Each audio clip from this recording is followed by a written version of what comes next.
Dear students, how are you? I hope you are very good. आज की इस video में शेयर करना चाहता हूँ, कल बरोज़ इतवार को 28 नवंबर को सुबह फर्स्ट टाइम पाकिस्तान के फ्यूचर के बहुत सारे मशहूर लॉयर्स, जजेस, प्रोसिक्यूटर्स लॉ एडमिशन टेस्ट देने जाएंगे। जब वो लॉ एडमिशन टेस्ट क्लियर कर लेंगे फिर वो LLB में एडमिशन लेंगे, फिर उसके बाद वो अपना लॉ क्लियर करेंगे। लेकिन डियर स्टूडेंट्स, अगर मैं आपसे क्वेश्चन करूँ कि आपने कल के लॉ एडमिशन टेस्ट को प्रिपेयर कर लिया है या नहीं, तो मोस्टली स्टूडेंट कहेंगे सर प्रिपेयर तो कर लिया, लेकिन हम अभी कंफ्यूज है कि हमारी तैयारी सही हुई है या नहीं। तो आपको परेशान होने की ज़रूरत नहीं है, क्योंकि आज की इस वीडियो में मैं आप लोगों के लिए इसी टॉपिक पर वीडियो लेकर आया हूं कि आपकी तैयारी सही हुई है या नहीं, आप इसको किस तरह चेक कर सकते हैं। अगर आपकी तैयारी सही हो चुकी है तो कांग्रेचुलेशंस, अल्लाह ताला आपको कामयाब करे। और अगर आपकी तैयारी अच्छी नहीं है या आप कंफ्यूज है तैयारी के हवाले से, तो आपके पास दो ऑप्शन है। सबसे पहला ऑप्शन, आप हमें नीचे दिए गए नंबरों पर कॉन्टैक्ट करें और हमसे लॉ एडमिशन टेस्ट के यूनिक नोट्स हासिल कर सकते हैं। और दूसरा तरीका, अगर आप नोट्स नहीं हमसे परचेज करना चाहते, नहीं हासिल करना चाहते, तो आप बस इस वीडियो को पूरा देख लें, क्योंकि आज की छोटी सी वीडियो में मैं आपको ऐसे ऐसे तरीके बताने जा रहा हूं कि जिनसे अपना लॉ एडमिशन टेस्ट को आप आसानी से हल कर सकते हैं। तो बिना टाइम वेस्ट कर चलते हैं आज के टॉपिक की जानिब। तो डियर स्टूडेंट्स, मैं सबसे पहले बात करूंगा कि लॉ एडमिशन टेस्ट का जो सिलेबस होता है वो बेसिकली 100 मार्क्स का होता है, और आपको ये पता होगा कि उसमें कौन कौन से टॉपिक्स है, किस तरह का मटीरियल है, किस तरह का पेपर आता है। बेसिकली जो ऑब्जेक्टिव और 75 मार्क्स के MCQs आएंगे, उनमें 20 मार्क्स की इंग्लिश है, 20 मार्क्स का जनरल नॉलेज है, 10 मार्क्स की उर्दू है, 10 मार्क्स की इस्लामियात है, 10 मार्क्स की पाक स्टडी है, फिर उसके बाद 5 मार्क्स की मैथमेटिक्स है। ये 75 मार्क्स हो गए आपके। फिर उसके बाद डियर स्टूडेंट आपका सब्जेक्टिव आ जाता है, जिसमें 15 मार्क्स के ऐसे आएंगे आपको। उसके बाद 10 मार्क्स का पर्सनल स्टेटमेंट का क्वेश्चन आएगा। सबसे पहले बात करते हैं हम ऐसे के बारे में। डियर स्टूडेंट, जो ऐसे होता है वो 2 टाइप्स का होता है। First type is that argumentative essay, and second type is that narrative essay. Argumentative essay में आपने आर्गूमेंट्स देने होते हैं, दलाइल देने होते हैं किसी टॉपिक के ऊपर, उसका सोल्यूशन बताना होता है। फिर उसके बाद नरेटिव ऐसे में आपने नरेशन के तौर पर लिखना होता है, सीधा सीधा। मिसाल के तौर पर कायद आज़म के बारे में पूछा जा सकता है, अल्लामा इकबाल के बारे में पूछा जा सकता है, या आपके एम ऑफ लाइफ के बारे में पूछा जा सकता है, होली प्रॉफिट सल्लल्लाहु अलैहि वसल्लम की ज़िंदगी मुबारक के बारे में पूछा जा सकता है, किसी चीज़ के बारे में पूछा जा सकता है। तो आपने उनके ऊपर लिखना है। यह आपको 15 मार्क्स का आएगा। अगर आपको ऐसे के बारे में नहीं समझ आ रही तो मेरी इस वीडियोज़ की प्ले लिस्ट को चेक करें, आपको ऐसे से मुतल्लिक़ वीडियोज़ बहुत सारी मिल जाएंगी और आपकी हर तरह की कन्फ्यूजन क्लियर हो जाएगी। ये तो आपका ऐसे हो गया। अब बात करते हैं जी पर्सनल स्टेटमेंट की। डियर स्टूडेंट, पर्सनल स्टेटमेंट जो होती है वो 10 मार्क्स की आती है।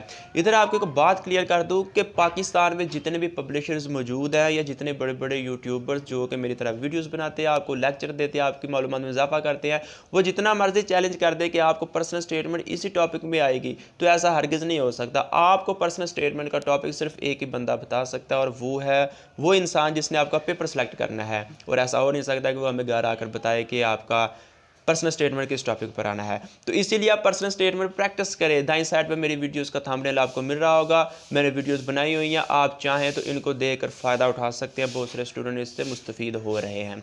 उसके बाद ये स्टूडेंट इंग्लिश के MCQs हैं 20 मार्क्स के, उसमें आएगा सिनोनिम्स, एंटोनिम्स, नरेशन आएगी, सॉरी प्रेपोजिशन आएगी। फिर उसके बाद जनरल नॉलेज 20 मार्क्स का। अब जनरल नॉलेज जो है ना, ये आप याद नहीं कर सकते इसको, क्योंकि जनरल नॉलेज जो बेसिकली है वो पूरी दुनिया में ओवरऑल आप कितना को याद करेंगे। इसलिए आप इसकी प्रैक्टिस करें, इसकी वीडियोस देखें, इस तरह से आपने इसकी तैयारी करनी है। फिर उसके बाद उर्दू का बिल्कुल आसान सा है, अल्फाज मुतरादिफ, अल्फाज मुतजाद है, ये 5-5 नंबर के आएंगे आपको। ये तो आसान सा, आपने जस्ट मीनिंग को समझना है। फिर उसके बाद इस्लामियात भी, ये इस्लाम की बुनियादी चीज़ें पूछी जाएंगी। पाक स्टडी में भी पाकिस्तान की बुनियादी चीज़ें पूछी जाएंगी। अब आपको एक चीज़ बता दूं कि आपको टोटल मिलेंगे 2 आवर्स ये पूरा पेपर हल करने के लिए। अब आपने 2 आवर्स को किस तरह से मैनेज करना है वो भी आपको बता देता हूं। और जिस MCQs के ऊपर आपको सही तरह से पता ना हो कि इसका आंसर क्या है, या आप कंफ्यूज हो, तो उसका भी क्या तरीकाकार है वो भी आपको बता देता हूँ। सबसे पहले बात करेंगे टाइम मैनेजमेंट के बारे में। डियर स्टूडेंट, आपको 2 घंटे मिलेंगे। आपने कोशिश करनी है कि आपने 20 मिनट में मजमून लिखना है, और आपने 15 मिनट्स में अपनी पर्सनल स्टेटमेंट कंप्लीट करनी है। यानी 30 से 35 मिनट्स तक आपने अपना सब्जेक्टिव पोर्शन पहले हल करना है, फिर उसके बाद आपने ऑब्जेक्टिव की जानिब आना है। ठीक हो गया। फिर उसके बाद क्वेश्चन ये आता है कि ये जो MCQs है, हमें लगता है कि इसका ए भी दुरुस्त है, बी भी दुरुस्त है, सी भी दुरुस्त है और डी भी दुरुस्त है, यानी कि हम कंफ्यूज हैं कि इसका सही कौन सा है। तो आपने सबसे पहले उसके गलत जो जवाब है ना वो ढूंढने हैं। मिसाल के तौर पर हमसे पूछा जा सकता है कि पाकिस्तान का दारुल हुकूमत कौन सा है, इस्लामाबाद, लाहौर, कराची और उसके बाद सियालकोट। अब हर किसी को पता है कि इस्लामाबाद है। कुछ स्टूडेंट कंफ्यूज हो जाते, कहते हैं कि इस्लामाबाद या कराची है, इन दोनों में से कोई एक हो सकता है। अब लाहौर तो हो नहीं सकता, सियालकोट भी नहीं हो सकता। अब इस्लामाबाद और कराची के ज़्यादा जो है ना चांसेस हैं कि कौन से में सही होगा। तो इसीलिए आपने जो दो या एक रह जाएगा आपने उसके ऊपर टिक लगा देना अपनी सेंस इस्तेमाल करते हुए। तो इस तरह से आपने इसको हल करना है। तो इस तरह से आपने जो जनरल नॉलेज, इंग्लिश, उर्दू, इस्लामी, पाक स्टेट, मैथमेटिक्स का पोर्शन भी है, उसमें बेसिक्स है, मल्टीप्लिकेशन क्वेश्चन है, सिंप्लीफिकेशन के क्वेश्चन है, फैक्टराइजेशन क्वेश्चन होंगे, इस तरह के क्वेश्चन होंगे 5 नंबर के, वो आपने हल करने हैं।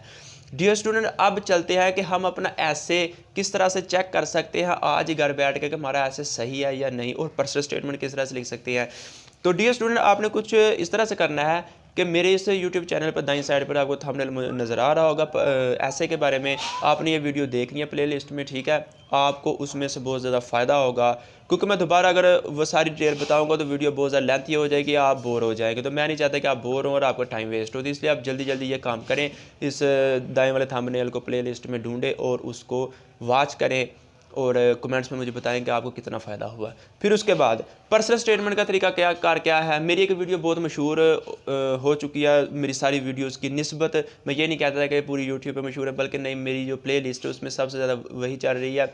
उसका थंबनेल आपको दाईं साइड पर नज़र आ रहा होगा, आप उसको देख सकते हैं। उसमें मैंने प्रैक्टिकल दिखाया, तो पेज लिया, उसके ऊपर मैंने वो लाइनें बताई कितनी लाइन्स की आपने जो है ना पर्सनल स्टेटमेंट लिखनी है।